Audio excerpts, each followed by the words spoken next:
Advertencia. Esta historia contiene relatos sobre muertes infantiles y escenas de tensión. Si estos temas te resultan sensibles, escucha con precaución. Descubre el terrible encuentro con una bruja Tlahuelpuchi. Dicen que la noche guarda secretos que el día no soporta. Yo nací curioso, pero aprendí a temer lo que la oscuridad calla. No vine a asustar a nadie. Vine a documentar. Vine a poner cámaras donde los vecinos ya no se atrevían a mirar. Pensaba que encontraría explicaciones sencillas: negligencia, enfermedades mal diagnosticadas, mitos amplificados por el miedo. No esperaba toparse con algo que cambiaría mi forma de contar historias. Desde finales de los 90, en pequeñas comunidades del interior de México, empezaron a circular historias que siempre volvían a las mismas imágenes.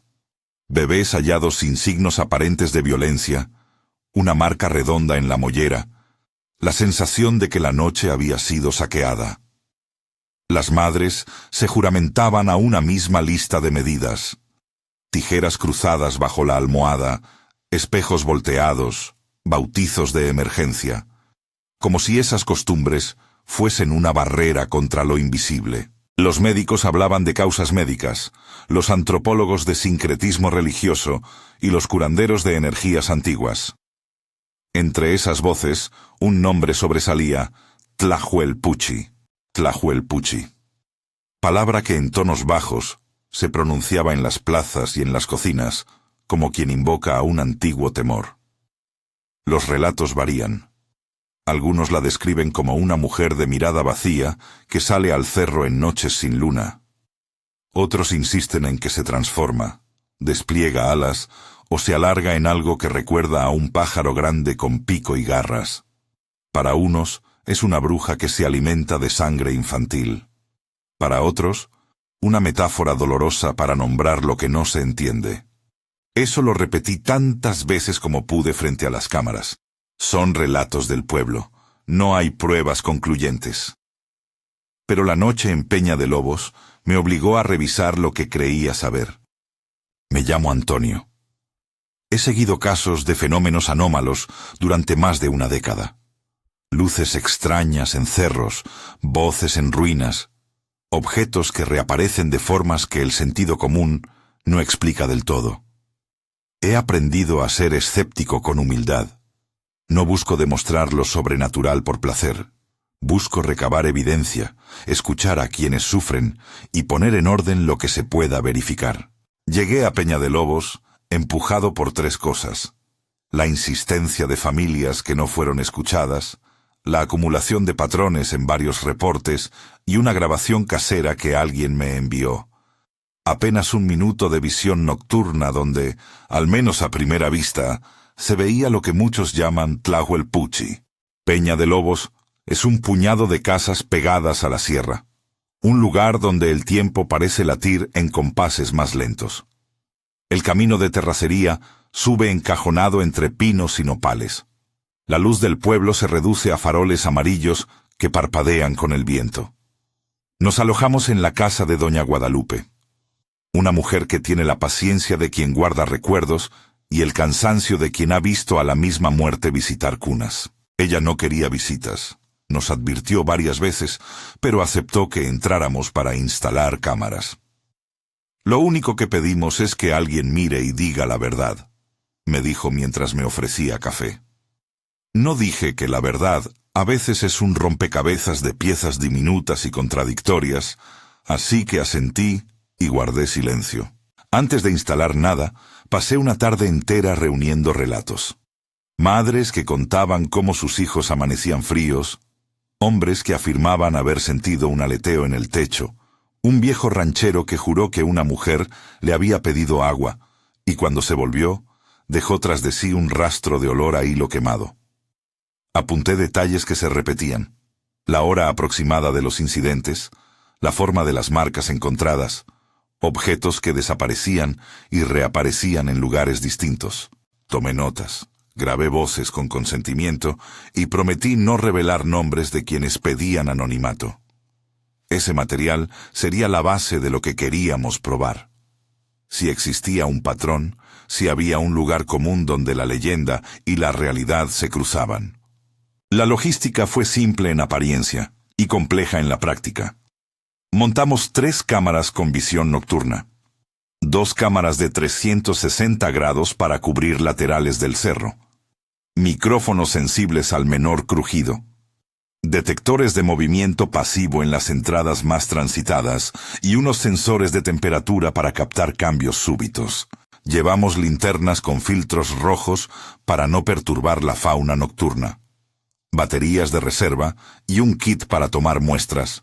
Guantes estériles, tubos para cabello, bolsas para ropa y una pequeña nevera portátil para preservar cualquier evidencia biológica hasta poder enviarla a un laboratorio.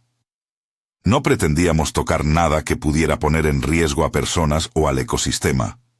La intención era observar y registrar. También convoqué a 2 personas de confianza.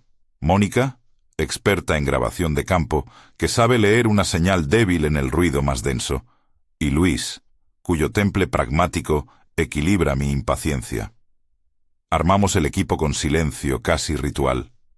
Doña Guadalupe nos dio unas mantas y nos advirtió otra vez: no hagan ruido, porque la noche escucha. Me tomó por la mano y añadió, con voz quebrada: protejan a los niños. Esa es la cosa más importante. No olvidé sus palabras mientras instalábamos los sensores en la ladera norte, donde, según relatos, la criatura solía ser vista merodeando antes de desaparecer hacia la peña. Si te gustan historias reales de misterio, suscríbete y cuéntanos desde dónde nos escuchas. La noche que elegimos fue de luna nueva. El cielo no tenía ni la compasión de la penumbra. Era una plancha negra que hacía sonar los relieves de los árboles como perfiles recortados. Subimos al cerro con mochilas, las cámaras ya montadas en trípodes que parecían pequeñas esculturas mecánicas bajo la penumbra. El aire olía a resina caliente y a tierra húmeda. El viento se llevaba las voces en hilos largos que se deshilachaban con facilidad. Nos ubicamos en 3 puntos. Mónica quedó en la cumbre con la cámara principal y la consola de monitoreo. Luis se situó en el sendero que descendía hacia el pueblo, por si la criatura tomaba esa ruta. Yo me quedé en una piedra que ofrecía panorama y coberturas alternas. Estábamos en silencio, más atentos a los nervios que a las palabras. Las primeras horas fueron aburridas en un sentido que abruma. Sonidos de animales, el crujir de ramas, la lejanía de alguna corriente de agua. Revisábamos las pantallas cada cierto tiempo, ajustábamos niveles de audio, comentábamos hipótesis que luego descartábamos con risas tensas. A las 10:30 empezamos a escuchar algo que no supimos nombrar al principio. Un ruido de aleteo muy leve, como un paño agitado en cámara lenta. No provenía de ninguna dirección concreta. Parecía moverse en círculo sobre nosotros. Mónica hizo una seña. Su ceja levantada era la única luz, y apuntó hacia la pantalla. El sensor de movimiento en la ladera norte se activó a las 11:20. Un pequeño cuadrado verde parpadeó en la consola. Al principio pensamos que era un animal, quizá un zorro o una lechuza, pero la imagen en visión nocturna comenzó a alargarse hasta formar una silueta que no correspondía a ningún mamífero del lugar. Era alta, de movimientos medidos, y su figura tenía una oscilación que recordaba a unas alas plegadas. No había un sonido de pasos. Más bien, el entorno registraba un silencio absoluto, como si la criatura absorbiera el ruido a su paso. La visión nocturna aporta una estética propia.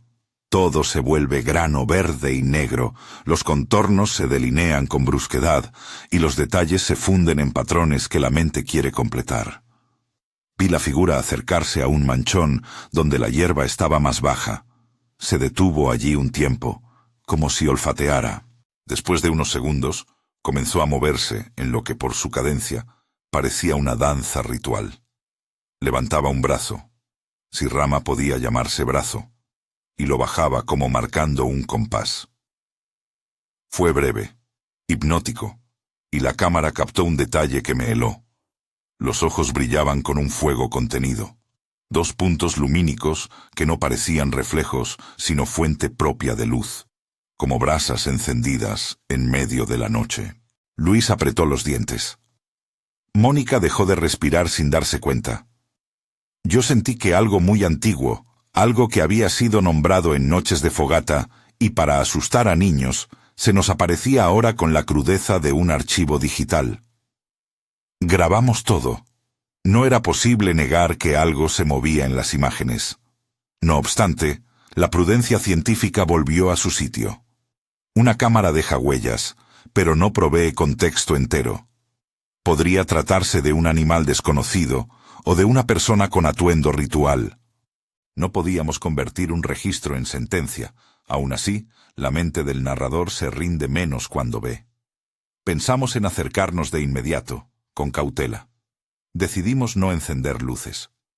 Luis tomó una linterna con filtro rojo y la colocó en modo bajo para señalar sin deslumbrar.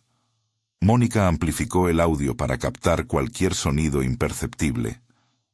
Mirábamos la pantalla donde la figura ejecutaba su extraño compás. En un momento, un objeto reluciente apareció a su lado. Algo delgado y largo que hablaba de madera tallada, con incisiones que la cámara no alcanzaba a definir bien, pero que proyectaba un brillo metálico bajo la visión nocturna, como si tuviera incrustaciones. La criatura lo tocó y realizó un gesto corto, como de bendición o de clausura, y luego desapareció tras un roquedal mientras la noche recobraba su densidad. No hubo carrera ni explosión dramática. La grabación solo mostró cómo la figura se esfumaba en la oscuridad, como si hubiera atravesado un pliegue del paisaje. Nos miramos sin hablar. La adrenalina empezó su curso. La idea de seguirla, de acercarnos al lugar donde había estado, rondaba nuestros pensamientos como un animal hambriento. Yo tenía la responsabilidad de la seguridad del equipo y la obligación de documentar, no de perseguir lo desconocido en modo imprudente. Aún así, mis pies se movieron. Hay una diferencia entre registro y testimonio. A veces la evidencia exige que uno sea parte de ella, no solo su observador. Me acerqué con paso lento hacia el roquedal. La hierba crujió una vez bajo mi bota. La sensación de que algo nos miraba aumentó. En el punto donde la figura había estado, el viento pareció detenerse por un instante. Y ahí, a 1 metro de mis pies, algo llamó mi atención. Había huellas en la tierra, pero no eran huellas humanas ni de animal claro. Eran alargadas, con marcas que sugerían dedos delgados terminados en punta. No las toqué. Tomé fotos con la cámara y dejé un testigo de escala, una botella vacía que encontré en mi mochila. Registré cada medida como si documentara un hallazgo arqueológico. Mientras tomaba las fotos, noté un brillo entre las rocas. Un mechón de tela, hecho jirones, del color de la tierra pegado a una piedra. Más allá, semicubierto por hojarasca, un trozo de lo que pareció ser un bastón tallado. La pieza que habíamos visto en la grabación estaba gastado, con signos de uso antiguo. Tenía inscripciones que, por su patrón, recordaban a símbolos prehispánicos que había visto en museos y en libros. Líneas en zigzag, puntos dispuestos como constelaciones pequeñas, una forma que podría interpretarse como un ojo estilizado. No voy a decir que era un artefacto mágico. Soy periodista y sé hablar de procedencia, datación y contexto. Pero no puedo negar que sostenerlo en mis manos fue una experiencia que tocó algo primitivo en mí, una mezcla de reverencia y miedo. Regresé al campamento con el bastón envuelto en una tela estéril y guardado en una bolsa que etiqueté para su análisis. Luis y Mónica me miraron con sorpresa contenida. Nadie había dado orden oficial de perseguir nada, y sin embargo, allí estábamos con evidencia que rompía la línea entre rumor y posible realidad tangible. Decidimos esperar al amanecer para inspeccionar mejor la zona y, sobre todo, para evitar un enfrentamiento innecesario con algo que no comprendíamos. Las noches guardan ventajas para quien se mueve con sigilo. El día brinda seguridad para la investigación meticulosa. Eso dijimos. Pero el cuerpo no engaña. Los tres sabíamos que habíamos sentido algo que no figuraba en nuestros manuales. Cuando el cerro quedó en silencio, regresamos a la casa de doña Guadalupe. Ella no nos recibió con preguntas. Su mirada lo decía todo. Me acercó una taza de agua y murmuró: ¿Lo viste? Asentí. No expliqué detalles. No hicimos más que guardar las pruebas en la nevera portátil y revisar una y otra vez las grabaciones, hasta que el sueño, pesado y breve, nos ganó. Me acosté con la sensación de tener una fisura abierta en la realidad. Mi mente, que durante años había clasificado fenómenos como errores de percepción o fraude, ahora debía aprender a contener el vértigo. A la mañana siguiente volvimos al punto con más luz y manos más firmes. Las huellas seguían marcadas en la tierra, aunque ahora más borrosas por la humedad del alba. Hallamos el mechón de tela con fibras que sugerían no ser sintéticas. El bastón, al sol, reveló vetas de madera de una dureza que no pude identificar a simple vista. Recolectamos muestras para enviar a un laboratorio. Pequeños recortes de tela, el mechón suelto, unas escamas, si así podía llamarlas, incrustadas en la base del bastón, que podrían, en teoría, pertenecer a algún animal o a una cubierta que la persona o criatura hubiera usado. Tomé fotografías con un georradar rudimentario para documentar la posición exacta de cada hallazgo. En el pueblo, cuando compartimos lo encontrado, la gente no se mostró sorprendida. Para muchos, era una confirmación de lo que murmuraban desde hace años. Las madres sostuvieron las bolsas con muestras como si fueran reliquias en peligro, con una mezcla de esperanza y fatalismo. Doña Guadalupe me dijo que ahora entendía por qué otras noches vecinos habían encendido velas y llorado sin remedio. La tradición centenaria del lugar ofrecía un mapa de cómo protegerse. A veces, las comunidades organizaban vigías, otras recurrían a curanderos. Había quien confiaba en el bautizo como sellado de protección y quien prefería colocar tijeras cruzadas debajo de la cuna. Algunas de esas prácticas provienen del sincretismo religioso y de la necesidad humana de ordenar lo incomprensible. Nunca recomendaría replicarlas sin contexto. Son medidas cuyo valor reside en la cohesión social y en la calma que proporcionan a quienes las practican. A pesar de la evidencia física, dije con cautela a los vecinos que aquello necesitaba análisis. Las fibras debían pasar por pruebas de ADN. El bastón debía ser examinado por un antropólogo que supiera reconocer tallados prehispánicos y cualquier resto biológico tenía que someterse a pruebas forenses. Mis palabras no mitigaron la sensación colectiva de vulnerabilidad.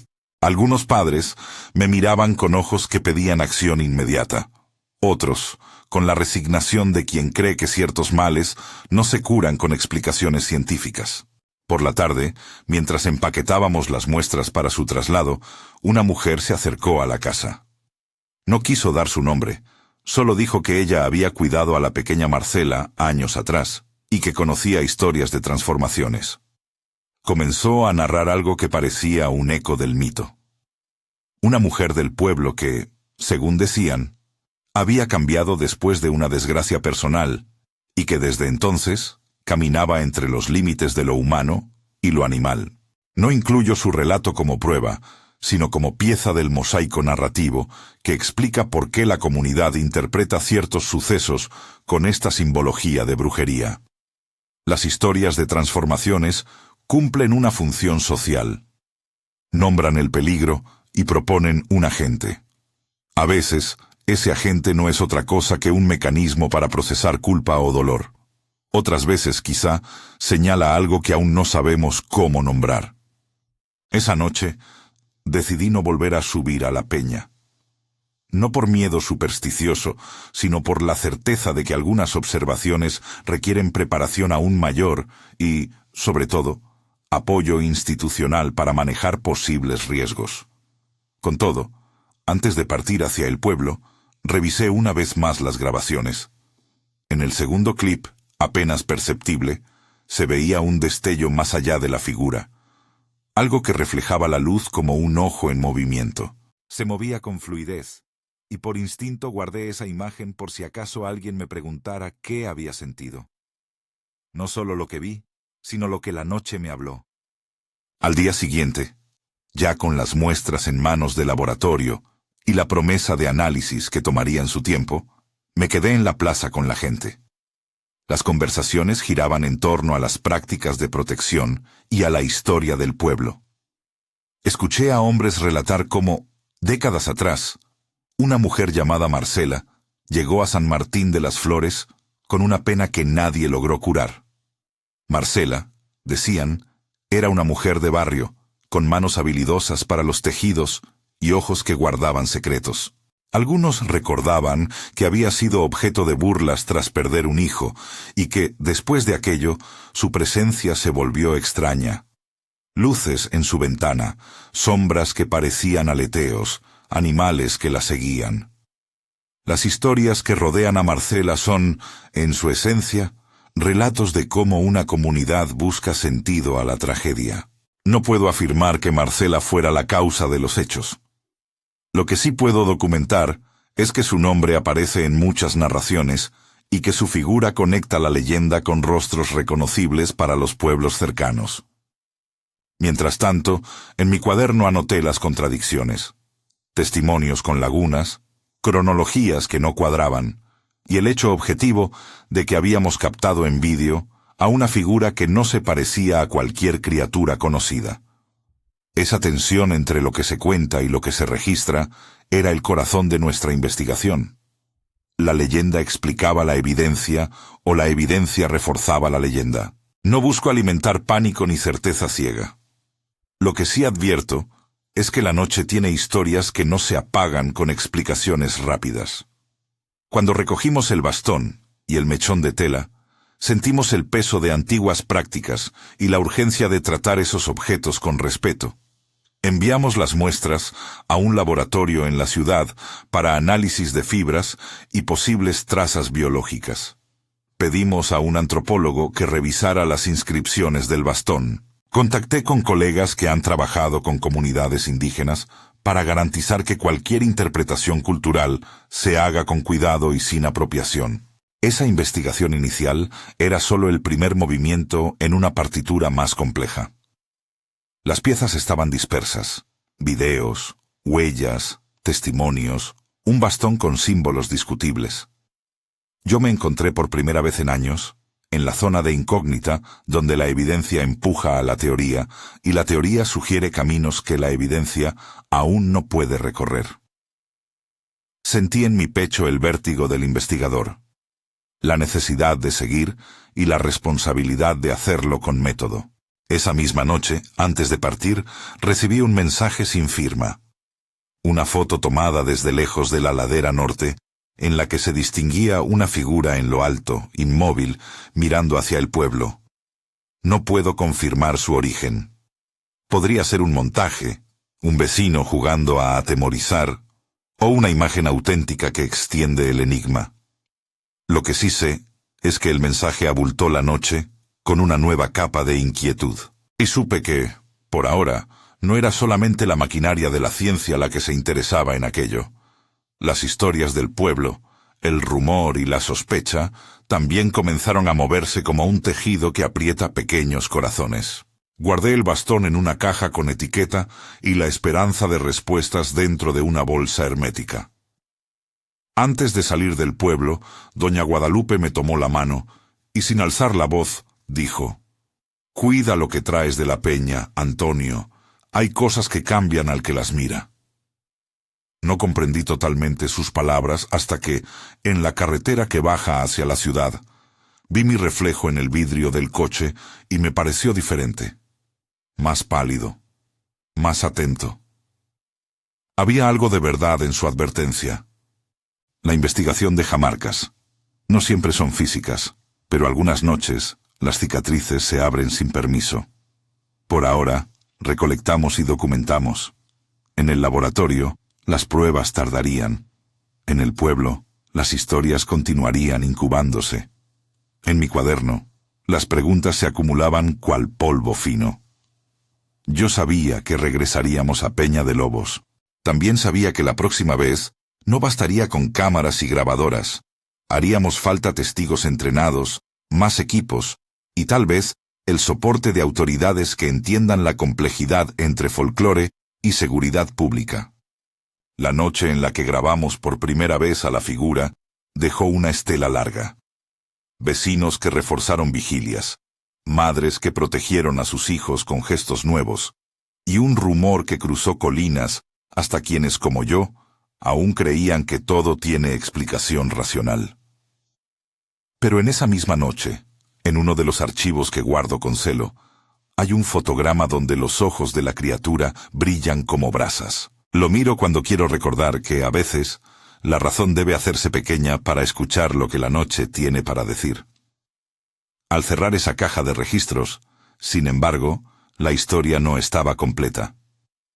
En el horizonte había un rumor mucho más viejo que la peña, la crónica de San Martín de las Flores y su Marcela, relatos que prometían una segunda voz al misterio. Me di cuenta de que, si quería comprender lo sucedido en Peña de Lobos, tendría que adentrarme en esa otra historia, cruzar relatos y tiempos, y escuchar cómo la comunidad había tejido su propia defensa frente a lo inexplicable. Antes de seguir con esa búsqueda, necesito que entiendas algo. Lo que traje de la peña no es una prueba irrefutable. Son pistas, testimonios y objetos que piden respuestas que aún no tenemos. Pero también son señales de que algo, en los márgenes del pueblo, algo observa. Por ese motivo volví a la ciudad con las muestras y con la certeza de que no podría evitar volver a mirar. Si crees que esto es solo una anécdota de brujas, piénsalo otra vez. Cuando la evidencia y la leyenda se encuentran, la línea entre explicación y asombro se vuelve frágil. Comparte este video si conoces historias parecidas y protege a los tuyos. La espera de los resultados fue una de esas horas que se expanden y se contraen en pulso irregular. En la ciudad, la rutina intentaba constitucionalizar lo que la noche había desordenado en mí. Correos, llamadas, cafés que no podían devolver la calma. En el laboratorio me pidieron paciencia. Me entregaron días después un sobre con placas fotográficas, informes técnicos y un correo electrónico con anexos. Lo que traía esa correspondencia era, a la vez, banal y perturbador. Datos concretos que no cerraban el círculo entre lo explicable y lo inexplicable. Las fibras del mechón de tela resultaron ser de un tejido natural, probablemente algodón mezclado con fibras de otra planta. Los técnicos hablaron de celulosa vegetal con rastros de tratamiento al humo, y no de una tela sintética moderna. En el bastón, un estudio dendrológico básico sugirió una madera dura, posiblemente de una especie regional, trabajada con herramientas que dejan marcas de desgaste consistentes, con una antigüedad relativa, no con una manufactura reciente, hecha para engañar. El laboratorio forense ofreció lo que sabía ofrecer. Análisis de cabello y sangre mediante secuenciación básica y la búsqueda de perfiles genéticos. Allí apareció algo desconcertante. Trazas de varios perfiles de ADN en el mismo trozo de fibras y en las escamas adheridas al bastón.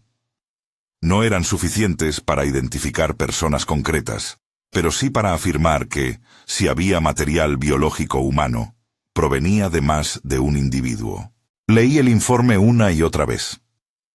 La conclusión de los técnicos fue prudente.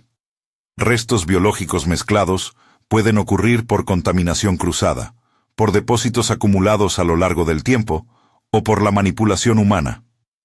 Ninguna de esas explicaciones demuestra por sí sola una causación sobrenatural.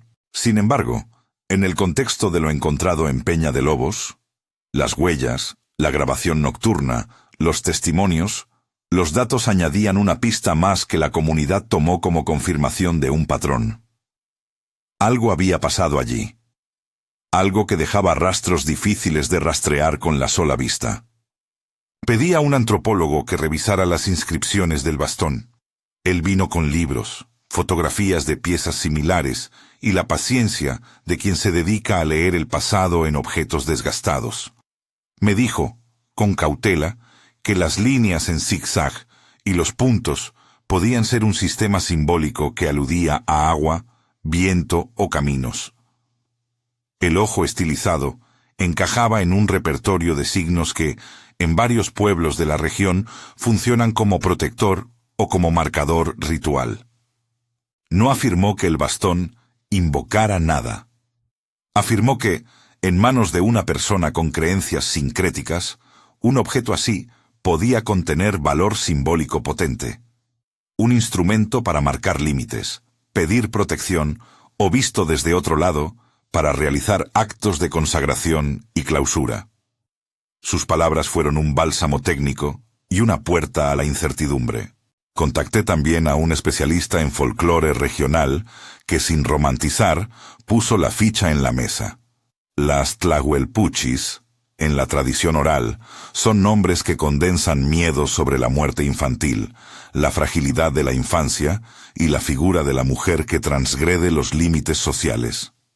A menudo, explicó, la figura de la bruja sirve para nombrar lo que la comunidad no puede entender. Una muerte súbita, una tragedia inexplicada, la culpa que busca un recipiente. No obstante, añadió, los objetos rituales existían, mantos, bastones, amuletos que se usaban en prácticas curativas o en ceremonias domésticas. La frontera entre curación y maldición, entre protección y peligro, muchas veces dependía de la intención que la comunidad atribuía al portador del objeto. Compartí esos hallazgos en una reunión en la plaza de Peña de Lobos. Hablé con transparencia. Tenemos elementos que merecen más estudio, dije. Les mostré fotos desdibujadas del bastón y de las huellas. Les leí extractos de los informes sin entrar en tecnicismos innecesarios. Algunos asintieron con alivio, otros escucharon con la mirada tensa. En una esquina, un grupo de mujeres conversaba en voz baja. Doña Guadalupe me miró con esa mezcla de orgullo y fatiga de quien ha sido guardiana de secretos, y sin dramatismo, expresó lo que muchos sentían. No necesitamos que vengan a decirnos si nuestras historias son verdad o no. Solo queremos que esto no vuelva a suceder. Esa frase no pedía pruebas, pedía seguridad. Fue entonces que pensé en San Martín de las Flores con más insistencia.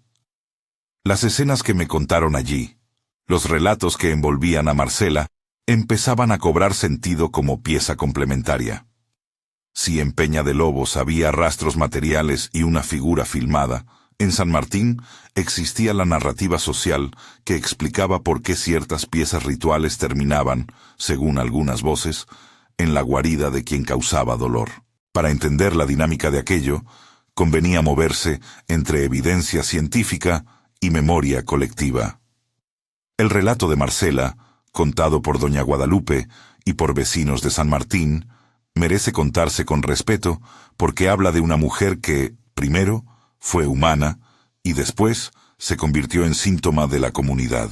En la voz de los mayores, Marcela aparece como una costurera solitaria que vino de otro lugar en busca de trabajo. Se casó, perdió un hijo en circunstancias que nadie quería recordar en detalle, y, tras eso, su carácter cambió. Algunos vieron en su manera de hablar un aumento de amargura. Otros notaron que, después de la tragedia, su casa quedaba con velas encendidas hasta la madrugada.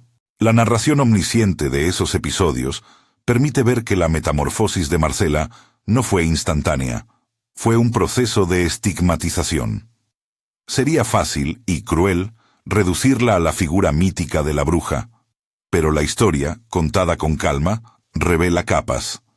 Duelo, rechazo social, rumores que se vuelven acusaciones. Una noche, según contaron, se escuchó aleteo alrededor del corral. Al amanecer, 2 familias encontraron a un bebé con la mollera hundida. El pueblo reaccionó como suelen reaccionar los pueblos pequeños cuando la muerte toca lo más frágil. Con miedo, con prisas y con la necesidad de hallar culpables. Allí apareció el nombre de Marcela, como nombre fácil, tangible. Desde ese punto, la leyenda empezó a construir su propio recorrido. Ventanas que ardían, sombras que cruzaban, animales que desaparecían. Los relatos no prueban nada por sí mismos, pero muestran cómo el dolor se transforma en relato, y el relato en motor de acción colectiva. Como investigador, adopté una postura precavida. Hablé con gente que la había conocido, ejercí la escucha hasta la fatiga necesaria. En los testimonios hallé variantes. Algunos defendían su inocencia. Otros, sin un argumento contundente, se mostraban seguros de su culpabilidad. Eso, más que una revelación sobrenatural, es una lección antropológica. La comunidad necesita narrativas que expliquen lo incomprensible, y esas narrativas toman forma en imágenes que se pueden señalar. Lo que cambió el curso de la historia fue la decisión de un grupo de jóvenes encabezado por Francisco. Francisco era el tipo de hombre que aprendió a resolver problemas con manos firmes. Trabajaba en la cantera, conocía cada sendero y tenía amigos entre la gente del pueblo y los de las rancherías cercanas. Tras ver las grabaciones y escuchar los informes, organizó, sin ostentación, una comisión de búsqueda.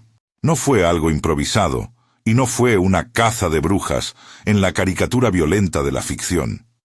Fue una jornada en la que un pueblo decidió recuperar lo que, según su memoria, había sido sustraído y ocultado en una cueva que, por generaciones, se decía que guardaba cosas ajenas al uso cotidiano. Antes de que pienses en una escena de linchamiento o en una algarada sin control, déjame subrayar 2 puntos. Primero, que hubo voces que pidieron contenerse y pedir apoyo institucional. Segundo, que el grupo de Francisco actuó con la intención declarada de proteger a los niños y de quitar de la circulación objetos que, según la creencia local, alimentaban una presencia. No voy a validar ni moralizar desde aquí la acción colectiva. Solo describo lo que ocurrió y las motivaciones que la sustentaron. La expedición hacia la cueva estuvo marcada por un aire de ancestralidad y por un protocolo rudimentario. Fueron acompañados por doña Guadalupe y por un par de padres que no querían que la historia se repitiera. Llevaron linternas, botones de oración, una Biblia, cruces, bolsas para depositar lo que hallaran. Y, de manera responsable, uno de los jóvenes había llamado a la policía local para informar que harían una inspección en la sierra. No obstante, las autoridades no llegaron hasta que la acción estaba en curso. La política rural y la desconfianza estructural entre pueblo y Estado son realidades que conviene nombrar. Al encontrarse frente a la boca de la cueva, la atmósfera cambió. El aire olía a humedad y a hojas en descomposición. El silencio se volvía más denso apenas se alejaban del sendero. Dentro, la narración debe ser tratada con mesura. La gente encontró vestigios que, según describieron, les confirmaron lo que las historias ya insinuaban. No describiré en detalle esos hallazgos para no reproducir imágenes que hieren ni para evitar dar instrucciones sobre cómo actuar frente a restos humanos. Basta decir que hallaron objetos personales de bebés. Ropitas muy pequeñas, pedazos de tela con manchas, mechones, y que había restos materiales que la comunidad interpretó como prueba de acumulación intencional. Para un investigador, esos hallazgos plantean cuestiones forenses. ¿Qué tipo de interpretación corresponde? ¿Quién puso esos objetos allí y por qué? ¿Desde cuándo? Ninguna de esas preguntas tiene respuestas fáciles. La decisión que tomaron los vecinos fue la de realizar una quema ritual de lo hallado.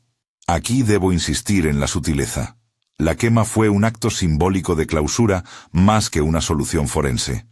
Fue una ceremonia hecha por personas que creyeron que liberar al pueblo de esos artefactos disminuiría la posibilidad de que algo volviera a suceder. Si una lectura científica condena la destrucción de pruebas, esa misma lectura debe también contemplar el contexto. Para ellos, la presencia de esos objetos representaba una amenaza psicológica y social inmediata. No apoyo la destrucción de pruebas, ni promuevo que la ciudadanía actúe por su cuenta en asuntos de supuesta criminalidad. Lo relato porque ocurrió y porque muestra cómo, en ausencia de respuestas institucionales claras, las comunidades fabrican sus propias soluciones. Durante la quema, algo que no estaba previsto sucedió. Muchos lo describen como una aparición o como una reacción de la madrugada a la luz del fuego. Hubo viento súbito que azotó las llamas, una ráfaga que trajo consigo un olor a hilo quemado que varios recordaron del primer relato del ranchero. Fue entonces cuando, en la oscuridad más próxima a la boca de la cueva, se distinguió una figura, alta, con el perfil alargado de una sombra que parecía tener un gesto ritual. No hubo combate físico. Lo que siguió fue más que nada una escena de terror contenido. Las llamas arrojaban sombras danzantes y la figura, que algunos describieron como la Tlahuelpuchi, pareció retroceder y luego elevarse en un movimiento que no era ni totalmente humano ni totalmente animal. Sus ojos fueron mencionados una y otra vez. Esos puntos brillantes que los registros nocturnos también habían captado parecían reflejar la luz del fuego con una intensidad que calaba. La reacción colectiva fue un grito sostenido, un corrimiento de cuerpos hacia atrás que no buscaba dañar a nadie, sino proteger a los que estaban. Francisco ordenó que el fuego no se apagara hasta que un curandero local, llamado para la ocasión, realizara una oración de sellado. El curandero, figura respetada en la región, habló en una lengua que combinaba el español con fórmulas rituales heredadas. Hizo sonar una chirimía, quemó hierbas y pronunció palabras que, para los presentes, tenían la función de marcar un límite entre la comunidad y lo que se percibía como amenaza. No describo esas oraciones ni las reproduzco como fórmula. Las menciono para señalar que la acción fue comunitaria y simbólica. Cuando las llamas consumieron los objetos y el fuego se convirtió en brasas, varios afirmaron que la figura no volvió a mostrarse en la cueva. Otros dijeron que la intensidad de su presencia disminuyó. Para nosotros, como investigadores externos, eso no es una conclusión científica.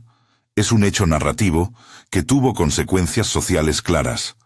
La comunidad respiró con menos intensidad de pánico durante semanas.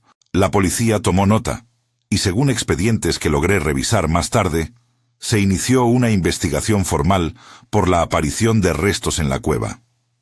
Sin embargo, la documentación policial fue escasa, y las pruebas forenses, cuando se intentaron recuperar, fueron limitadas justamente porque parte del material fue eliminado en la quema. Eso generó críticas desde la mirada institucional y, simultáneamente, alivio desde la mirada vecinal. La tensión entre derecho y necesidad se desplegó como un telón opaco. Hubo, sin embargo, consecuencias que no se resolvieron con el humo. El nombre de Marcela volvió a circular con más fuerza. Algunos la defendieron con la memoria de quien conoce a una vecina y recuerda su humanidad. Otros volvieron a señalarla como el epicentro simbólico de la violencia. Desde mi lugar, quise explorar esa ambivalencia. ¿Cómo una mujer puede ser a la vez víctima del dolor y objeto de la sospecha? En los pueblos, el estigma se pega con facilidad. La figura de Marcela, sea que haya jugado un papel activo o no, sirvió de recipiente para el miedo acumulado. Eso obliga a pensar en medidas de justicia que no se quedan en soluciones rituales. Mi propio relato sufrió, tras la expedición, una alteración. Volví a la ciudad con fotografías, informes y la sensación persistente de que la noche había dejado algo pegado a mi piel. No eran solo pesadillas, era una vigilancia constante. Revisaba las sombras en la carretera, sentía un aumento del pulso en la oscuridad de mi casa. A veces me despertaba con la frase de Doña Guadalupe: «Hay cosas que cambian al que las mira». Esa frase, hasta entonces enunciada casi como proverbio, empezó a cobrar un peso literal. En el feed de noticias, la historia circuló como un rumor y como reportaje. Recibió comentarios que iban desde el escepticismo mordaz hasta la súplica mítica. Amigos me llamaron para preguntar si yo creía en lo que había visto. Respondí como debía responder un periodista, con cautela, con honestidad, admitiendo lo que no sabía y exponiendo lo que habíamos documentado. A los meses, retomé contactos con los laboratorios. Algunas pruebas de ADN fueron reanalizadas con técnicas más sensibles. Aparecieron huellas genéticas mitocondriales que indicaban presencia femenina en algunas muestras, y también trazas de fauna local en otras. Las conclusiones oficiales fueron igualmente prudentes. No había evidencia concluyente de actos criminales perpetrados por una sola persona, y menos aún de una criatura sobrenatural. Sí había material mixto que podía deberse a múltiples factores. El informe final, razonable en su contención, habría más preguntas que respuestas. Las pericias forenses, por su naturaleza, requieren cadenas de custodia ininterrumpidas y procedimientos que no siempre se respetaron cuando la comunidad intervino de forma espontánea. Esa realidad complica cualquier afirmación categórica.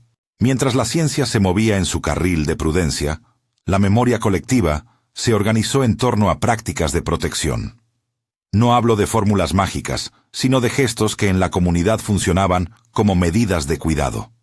Vigilancia vecinal, contacto con servicios médicos para revisar posibles causas de muerte súbita, campañas de información para asegurar condiciones seguras de sueño en bebés, y el fortalecimiento de la red social para atender a familias en duelo. Me pareció importante poner en relieve esa parte. Cuando el miedo se activa, las sociedades que mejor resisten no son las que apuestan a la histeria, sino las que construyen redes de contención. Eso, me dijeron muchos, es lo que al final salvó la calma en Peña de Lobos. Hubo, también, una institucionalización menor de lo ocurrido. Un museo regional recibió, en depósito y tras trámites, el bastón y algunas piezas que no habían sido destruidas. La intención fue resguardarlas para estudio y para que no volvieran a ser instrumentos de terror o de deseo morboso. El antropólogo que antes había revisado las inscripciones elaboró, con la calma profesional que caracteriza a su oficio, un informe que ubicaba las piezas en un continuum simbólico de la región, sin ninguna afirmación mística, pero sí con la orden de tratarlas como patrimonio material con connotaciones socioculturales sensibles. Para mí, la lección más difícil de aquella historia fue entender que la investigación de lo anómalo, cuando choca con el tejido social, no puede limitarse a buscar pruebas en silos. Hay que ver también la manera en que las comunidades nombran el miedo, cómo ritualizan la protección y cómo responden a la falta de certezas. El horror folclórico no es, para quienes lo viven, únicamente relato. Es una experiencia vivida que demanda respuestas tan prácticas como simbólicas. En ese sentido, mis días posteriores a la peña estuvieron poblados de entrevistas, con médicos que hablaban de SIDS y de factores de riesgo del sueño infantil, con trabajadores sociales que explicaban la importancia de la contención a familias dolientes, con curanderos que pedían respeto por sus prácticas y con jóvenes como Francisco, que reclamaban presencia institucional más sólida para investigar sin necesidad de actuar por su cuenta.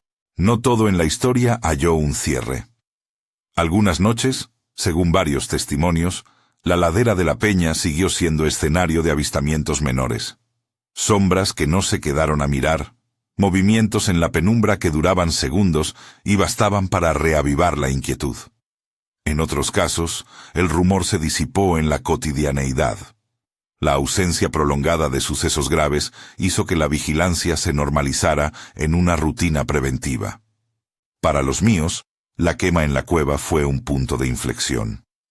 A algunos les devolvió cierta sensación de control, a otros les dejó un sabor amargo porque parte del problema, la falta de investigación profesional, siguió sin resolverse. Con el paso de las semanas, regresé a San Martín. Quería hablar con quienes habían defendido a Marcela, y también con quienes la habían señalado.